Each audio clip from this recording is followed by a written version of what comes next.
And we are back to talk about SZA dropping an announcement that she's making a beauty line, but she doesn't want it to be called a beauty line. So I guess it's just like a makeup brand or something like that. And it's going to be very exclusive. Good morning, Misha, my Ottawa girl. How you doing? I see you've got a greenhouse on your balcony. That's really damn cool. Wow, I didn't know you could do all that with a balcony. That's awesome. Good for you. I love that. Guys, take a look at this video that SZA dropped to announce the news, and then we're going to talk about it on the flip side, okay? Here we go.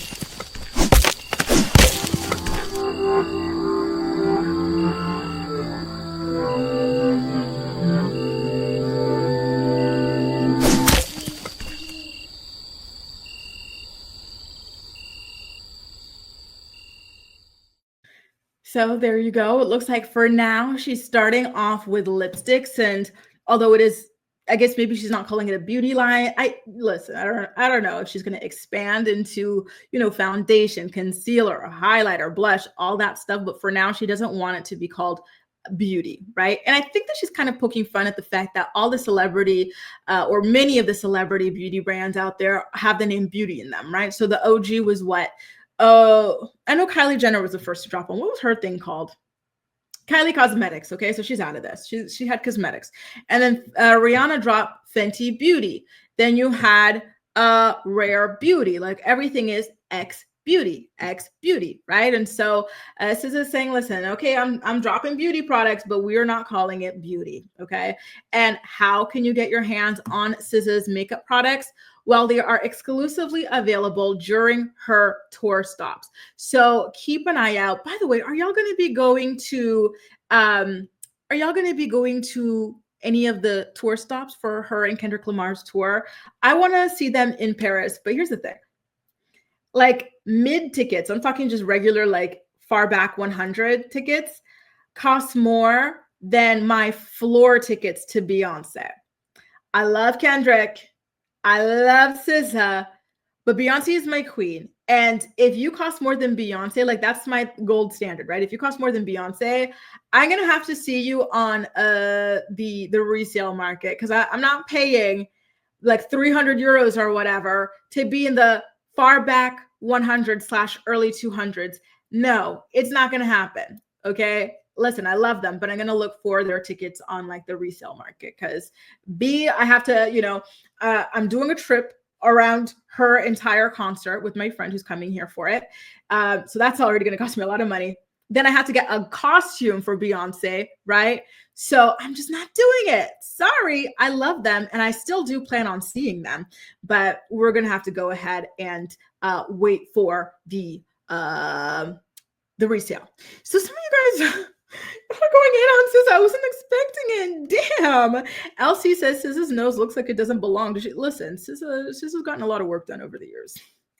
Okay, she got her, she hasn't copped up to anything, but I believe she's gotten a brow lift. I believe she's gotten 1 or 2 nose jobs. I believe she did something to her chin, an implant or something, some kind of masseter Botox or jaw shaving. It looks like she got lip fillers. It looks like she got veneers. It looks like she got some cheek filler or something like that. I think my girl has gotten a lot done. Okay, so I feel like that much I can say. So maybe that's what's throwing you off. But you know what? I really like her. I think she's a cute girl and everything. And I really like her hair in this photo that I've got over here as well. I think she's a very, very cute girl. So, and I love her music so much as well. So I am looking forward and hoping to actually see her in concert as well. When she and Kendrick managed to come over here. Do y'all know what happened to me? Speaking of concerts yesterday, somebody was like, hey Grace, can you listen to this artist? Tell me if you like his songs, right? And so, I still have that like Canadian, you always have to like say something positive, be polite, even if you don't really care for something, right? So I was like, wow, this is a great artist. You've got great taste in music. And so this person was like, oh, okay, check your email. Hopefully you're available in April. Like I sent you 2 tickets to this guy's concert. And I was like, oh God. Listen, I could, I listened to 1 or 2 songs while I was in the shower. I don't want to leave my house and go to a concert for this person. It's nice that you gave this to me, but So I was so stressed all yesterday. Like, do I force myself to go to this concert I have no interest in? And mind you, I live in the center of the city, and this thing was all the way in the north in Montmartre in the 18th, which I love too. It's a really cute neighborhood, but I didn't want to go all the way up there. Bye, Misha. Have a good day, boo. I didn't want to go all the way up there, right? So I had to take some screenshots from like Instagram that other people put up, and I was like, wow, thanks for these concert tickets. I had a great time. I'm sorry, y'all. I know it's bad. It's bad, but I did it. I did it. Oh my God. Oh yeah, by the way, thank you, Elsie. You're right. She got a BBL as well. Yes, SZA got a BBL as well. And so, I like that she owns up to at least that. And Brittany's getting her, Brittany, what are you thinking of for your costume? I was telling my friend that I'm playing with texture. So I'm thinking of lace. I'm thinking of fringe, like tassels and whatnot and stuff like that, like the frills. I'm trying to decide which texture to base my outfit around. I'm really, really, really looking forward to it. Lucky says, I was going to go to their concert, but I'll be in Chicago for a K-pop concert. I hate when my faves overlap. Damn it, that sucks. I hope you have fun with your K-pop concert nonetheless. Elsie says, you didn't go. No, I didn't go. I went to the gym last night because I was too tired to do it in the morning. So I said, no, I have to do it at night. I had to do it. So that's where I went. And it was empty because Paris Saint-Germain, they were playing their soccer game against like some English team. So all the guys and girls, they were out watching that game. So I had it to myself. It was myself and 2 other people for the whole gym. And our gym is like 4 stories tall. So it was amazing. I know, you guys, I should have just said no, but like, I was like, oh, that's a pretty nice song. But she had already sent me the things, so I was like, oh God, it wasn't even really like, oh, do you want, it was like, here, now that you like this artist, take these tickets. She was being very sweet, but anyway, this is why you got to tell the truth, guys. Do not just try to be nice to people. And I definitely will be sharing it, Ronnie. Don't you worry. Me and my friend, we're going to go all out. Now, you guys, we got to wrap up today's episode of the Morning Report with a Real Housewives of Beverly Hills recap. By the way, shout out to you, Theo. We miss you, and we know that you would have had a ball sharing your opinions about the Real Housewives of Beverly Hills. Don't forget, you guys, I am going to be recapping the Valley immediately after the Morning Report. So stay tuned. You're going to be redirected to that stream after this one, okay? If not, it's just on my YouTube page as well in the live section. So did y'all tune in to last night's episode of The Real Housewives of Beverly Hills just to wrap everything up with part 3 of the reunion? Because it started off rather tense. We already know that Garcelle was upset over the ambush that she experienced. And listen, I understand her 1000% because, I felt like it was very ugly and just hypocritical of Kyle, of all people, to call Garcelle any kind of a mean girl, because she and the Fox Force 5, they are the ultimate mean girls of the show. The fans have been saying it for like well over 7 years now. So for her to turn around, point the finger at somebody else, just because Garcelle said what everybody thinks, or most people think, which is that there's something shady about that robbery. Dorit and PK are to be, shady people with money and whatnot. So when you put 2 and 2 together, you might think it's a scam or something, right? I thought it was a very fair assessment. She apologized if that made Dorit feel badly, but that's her opinion. She can't change her opinion, right? So yeah, that was very, very ugly behavior. And Sutton didn't even defend her at all. So she was still checked out. She was especially checked out in episode 2, but here as well. She even straight up told Andy that she's not answering any more questions because she's pissed off, okay? Now at this point, things get really, really tense where Bose confronts Sutton about a comment she made on the after show. So there was a moment where Sutton, on the actual show, she wanted to leave Dorit's party because Dorit came down super late. She wasn't a good hostess. Then she called her a drunk. And then everybody went to gather with her like she, needed emotional support or something. It was dramatic, right? And so Bo, she was really irritated by this. She's like, what are they doing all congregated by the front door? They need to come in. So she goes over there. She tells them, like, what are you doing here? Like, if she wants to go, she can go. Like, you guys come in. Garcelle tells her to stop being Dorit's spokesperson. And then in the after show, Sutton says, listen, like, why did she come over like that? Like she was, almost angry or something. And Bose took a lot of offense to the word angry. And then she said, you called me an angry Black woman, basically. And so at this point, Sutton doesn't really understand why Bose would take it there. And then Bose calls out Garcelle for not, catching that or flagging that as a Black woman. And I was curious how you guys felt about it, because I feel like it's one of those things where, you have to be really dialed in and tuned in to have caught it. You know what I mean?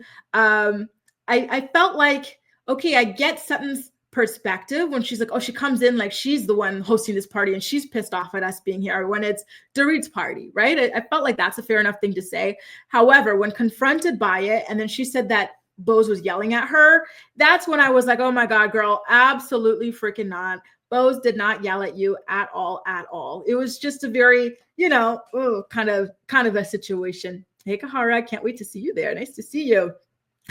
And Steph, I think so too. I think she just wanted to get rid of those damn tickets. My God. Lou says, vile. Kyle. East Awesome says, I miss when Sutton used to take, did she used to take testosterone? She's the reason Garcelle left. Sutton Strack is the one with all of the detailed Beverly Hills gossip.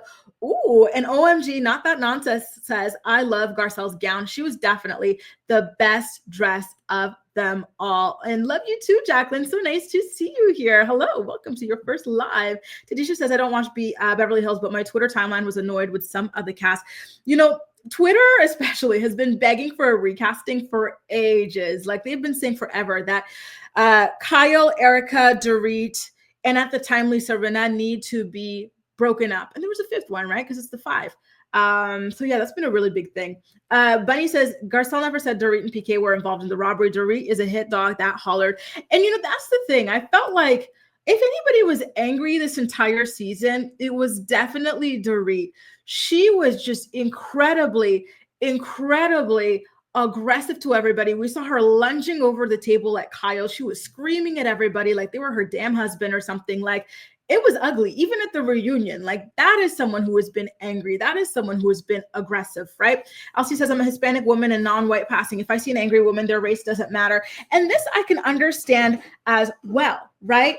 And that's why, sometimes when it comes to Bose and Garcelle, I'm like, I don't, it's complicated, right? Because of course there are nuances, but does that mean that if someone can't call it like they see it, just particularly because of your race or something like that? Tia says, I understand microaggressions, but Bose said herself she was pissed off. Exactly. It felt like she was pissed off. Like she went over there huffing and puffing like it was her own damn party.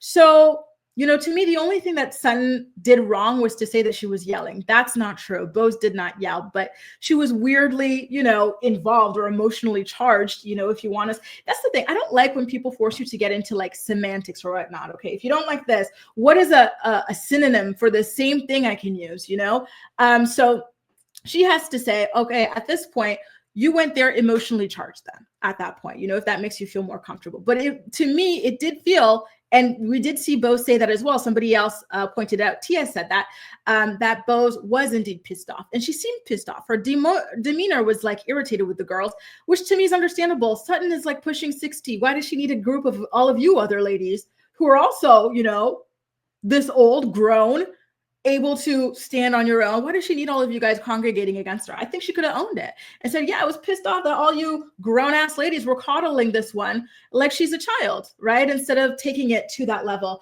And I feel like Garcelle too has had habits of doing that.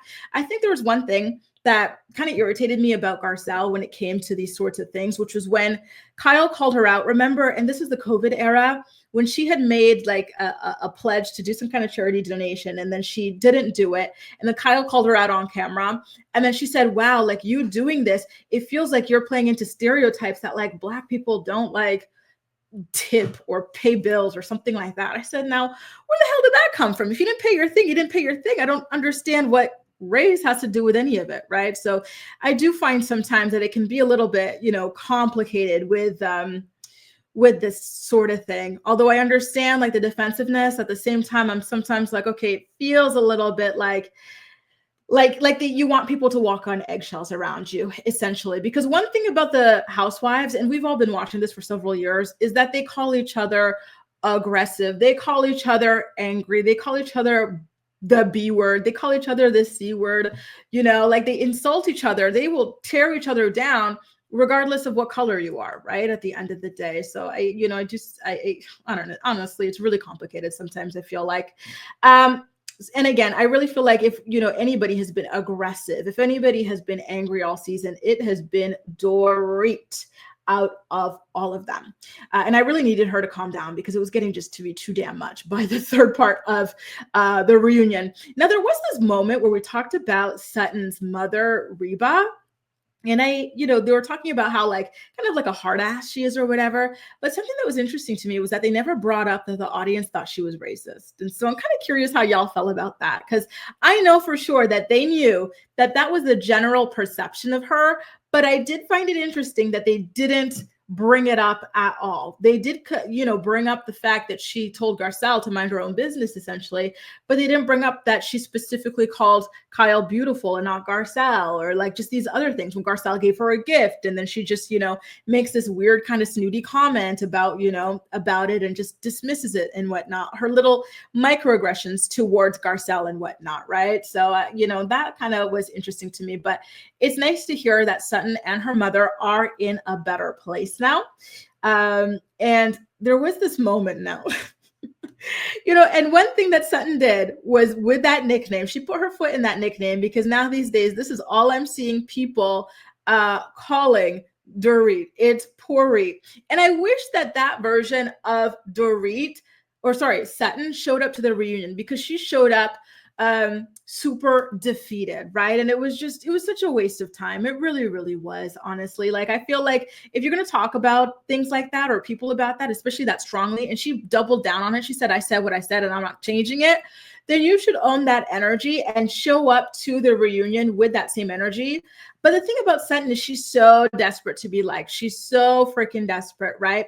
That she's going to cower, even though she meant it. Right. And so I found that to be very, very disappointing on her end. She couldn't even stick up for her best friend, let alone herself. And so that's the thing. I can't stand when a housewife is a reunion flop. And I agree, Lucky.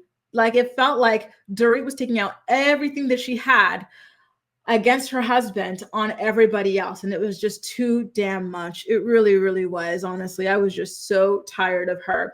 Cammy says part 3 was a snooze fest. Dorit has been so strange and aggressive this season. Exactly. I'm done with it.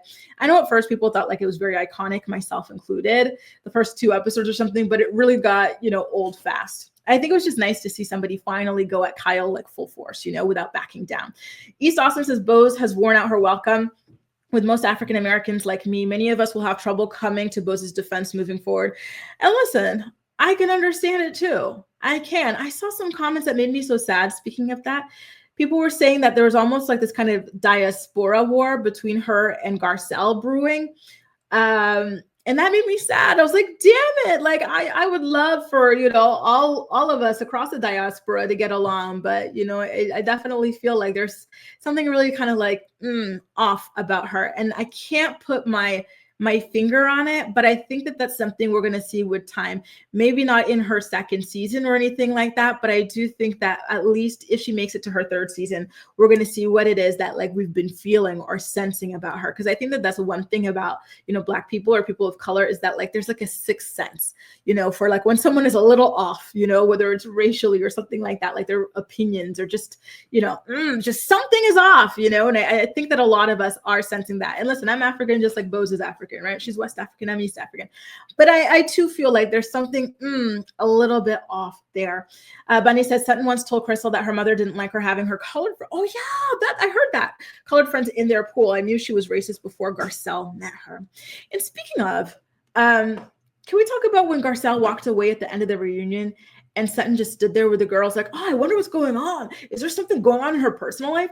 Girl, go after your friend. When you faked your little fainting session last year, she went with you, no questions asked. She left to be there for you. And that was before the thing even wrapped up. And this whole thing has already wrapped up and you're here kikiing it with a bunch of girls who do not like you, who have obliterated you throughout this entire season. Trying to, give them some kind of whatever intel on your supposed friend. Oh, the desperation. It makes me so sad to see that desperation for acceptance doesn't go away with age, right? They used to say, oh, when you're in your 30s and 40s, you don't care anymore. You own yourself, this or that, But with some people like Sutton, you see that the insecurity and the desperation is still there. Even when she was doing her her fashion show when she was like, I just want my mom to be proud of me. I want my daughter. It's like, girl, just show your clothes. Stop it. Stop it, you know? And not to dismiss her hard work, but did you sit here and sew these clothes, or did you just pick them out of a catalog and then put them on some people down the runway? Stop it.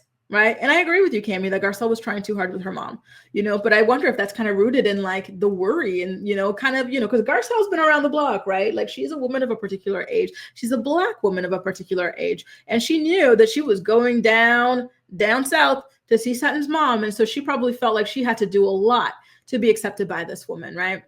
I think that it was rooted in that. Good morning, Her Story. Nice to see you. East Austin says, white women like Sutton are the reason Trump won. They don't come through when you need them. Ouch. And it's so disappointing. Lucky says, in regards to Bose and Garcelle, Bose reminds me of the Black girl that wants to be the only Black girl in the group. Yes, I think that that's what it is. And I'm sorry, but to hitch your wagon to Dorit, of all people, Dorit, like that is crazy. That's scary. That's scary. Dorit, do you know what Dorit stands for, Bose? And the fact that you can know what she stands for and support her as a Black woman, that is insane to me. Absolutely insane. Vera says, Sutton did not go after Garcelle. I was done. Exactly. And you know what?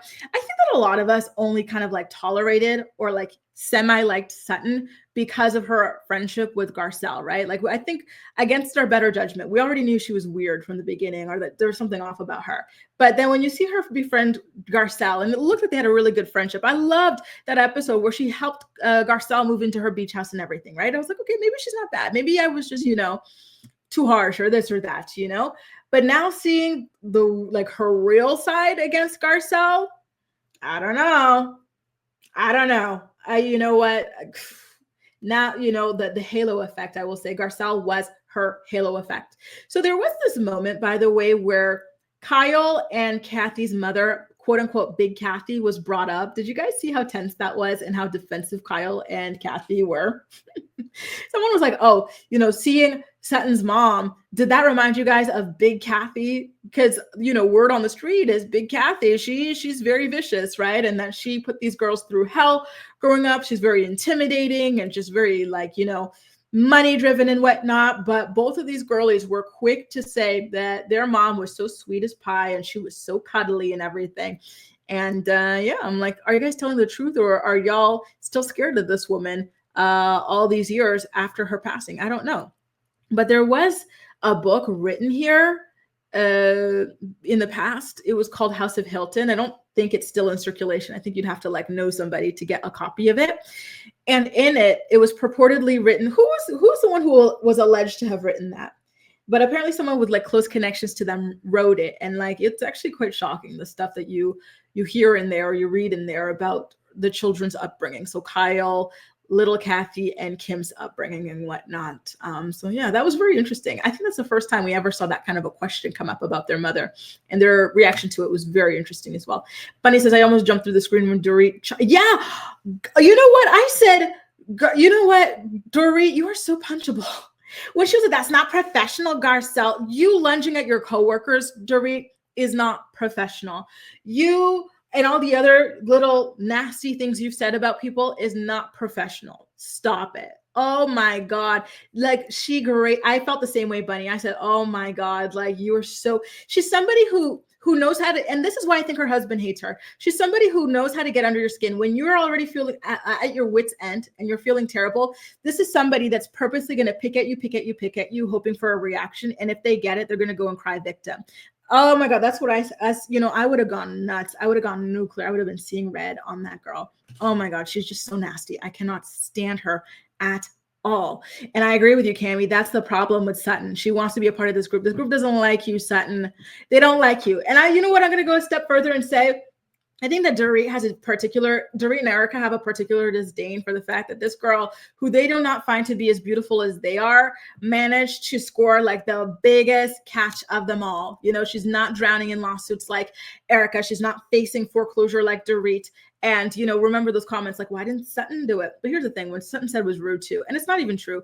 How many girls do you see trying to do plastic surgery here, there, everywhere, and they're still not cute? You have to have a good base to start with. So even if she did get some work done, you got to give credit where credit's due. And I do think that that's the case, Luce. Like he says, Big Kathy was crazy. The more I learn about her, the more I understand why Kyle and Kathy are the way that they are. And the way that they jumped to her defense was very, very interesting to me as well. It wasn't like a genuine, it's like, oh, we got a PR strategy here. We got our talking points and we are sticking to it.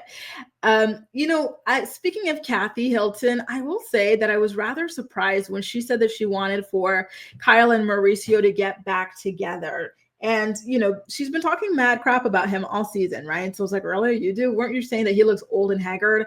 Weren't you saying that he's broke? And now you want your sister with him? Okay.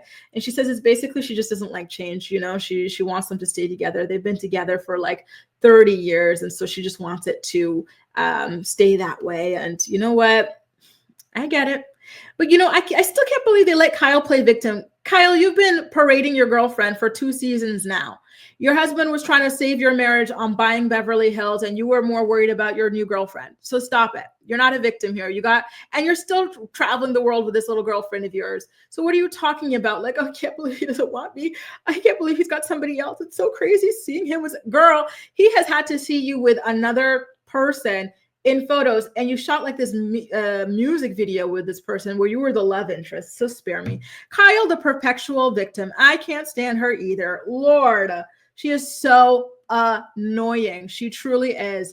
Anyway, you guys, here, I'm going to drop the link here in case it doesn't work automatically, but I'm about to go get ready to shoot my recap of The Valley. If you guys watched The Valley, or if you're interested in listening to or hearing about The Valley, please do not hesitate to join us over there. We're about to go live over there in 7 minutes. Okay, you guys, let me fill up my water and get ready. In the meantime, thank y'all so much for joining me for another episode of The Morning Report. We'll be back tomorrow morning at 10 a.m. Eastern Standard Time with more of the day's hottest stories. If you enjoyed this episode, please don't hesitate to go ahead and give it a thumbs up. See y'all soon.